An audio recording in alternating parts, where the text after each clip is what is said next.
በልጅነቱ በተለይም የነ ኤፍሬም ታምሩ የነ ኬኔዲን ሙዚቃዎች ይጫወት ስለነበረ ቆንጆ አድርጎ ማለት ነው ቤተሰቦቹና አካባቢው ያሉ ሰዎች ተዋናይ ይሆናል ብሎ አልገመቱም። ይሆናል ብሎ የሚጠብቁት ምርጥ ድምጻዊ እንጂ። ይህ ሰው በጣም የሚገርማችሁ ዘፈኑ ትቶ በአገራችን ስመጥር የሆነ እጅግ በጣም በርካታ ፊልሞችንና የመድረክ ቲያትሮችን በመስራት እንዲሁም ደግሞ የሚታወቅ ተዋናይ ነው።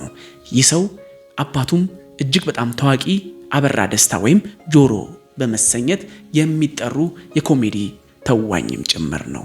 እንግዲህ የሱ ያበራ ደስታ አምስተኛ ልጅ ነው። የዛሬ እንግዳይ ሽመልስ አበራ። ሽመልስ አበራ ጆሮ ተወልዶ ያደገው ዘበኛ ሰፈር አዲስ አበባ ነው። በኋላም እንግዲህ እንደነገርኳችሁ በልጅነቱ የሙዚቃዎችን በመጫወት ሙዚቀኛ ይሆናል ተብሎ ሲጠበቅ ከሆነ ዘመን በኋላ ግን ወደ ትወናው ብቅ በማለት በኢትዮጵያ ትወና ውስጥ በተለይም በመድረክ ትወና የራሱን አሻራ ኖሮ ያለ የሚኖር ድንቅ ኢትዮጵያዊ ነው። በህፃንነቱ ከአባቱ ጋር በተለያዩ ቲያትር ቤቶችም ቢሄድም ግን የመድረክ ላይ አባቱ ሲተውን የመመልከት እድል እንዳላገኘው፣ በተለይም አባቱ በጣም ታዋቂ የመድረክ ጌጥ እንደመሆኑ መጠን መላው ሰውነቱን በማንቀሳቀስ በተለይ ደግሞ ጆሮውን በማንቀሳቀስ በሚፈጥራቸው አስቂኝ ትዕይንቶች ቅጽል ስም የተሰጠው አበራ ደስታ ጆሮ ማለት ነው።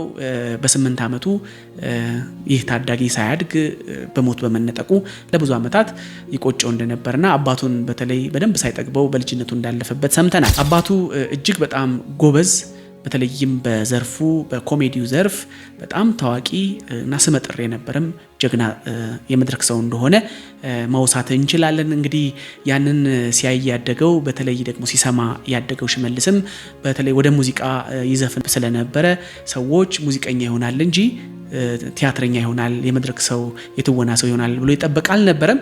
በተለይ ደግሞ ይሄንን አጋጣሚ የቀየረ አንድ ድርጊት ይፈጸማል። ድርጊቱ ምንድነው?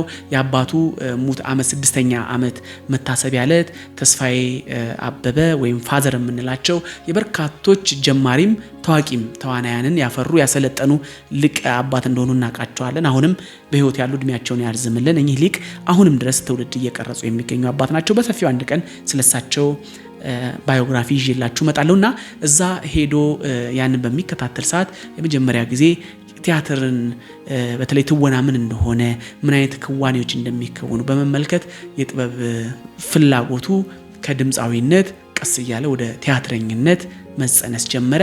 እዛች ቤት የተጀመረ ፍላጎት አድጎ በኢትዮጵያ ውስጥ ወደ 38 የሚጠጉ የሙሉ ጊዜ ቲያትሮችን በመተወን በኢትዮጵያ ውስጥ በተለይም በፊልሙና በቲያትሩም የራሱን ድርሻ ያኖረ የምንጊዜም ጀግና ነው ሽመልስ አበራ።